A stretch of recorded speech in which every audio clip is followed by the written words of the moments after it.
বিসমিল্লাহির রহমানির রহিম। আসসালামু আলাইকুম। গরিবের পরামর্শ তো হয়তো অনেকের ভালো নাও লাগতে পারে। অতিরিক্ত শীতের কারণে বিভিন্ন পাড়ায় মহল্লায় কিছু চোর থাকে।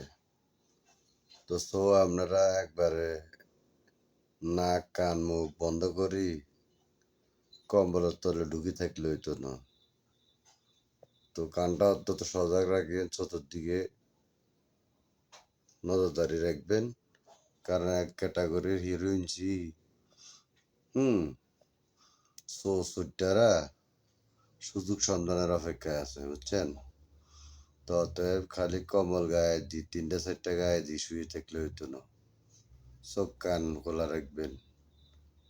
তা জনস্বার্থে সচেতন হিসেবে বার্তাটা আপনাদের সামনে তুলে ধরলাম। তো গভীর রাত্রে যখন ঠান্ডার মাত্রা বাড়ে যায় তখন মানুষ উষ্ণতাপে ঘুমিয়ে মগ্ন থাকে, সেই হিসাবে চোরেরা যারা চুরি করে তারা সুযোগ নেয়। তো সেই হিসাবে আপনারা সচেতন থাকবেন, তাহলে আপনার জান মাল সবকিছু নিরাপদ থাকবে। আল্লাহর উপরে ভরসা রাখবেন। আল্লাহ করিম।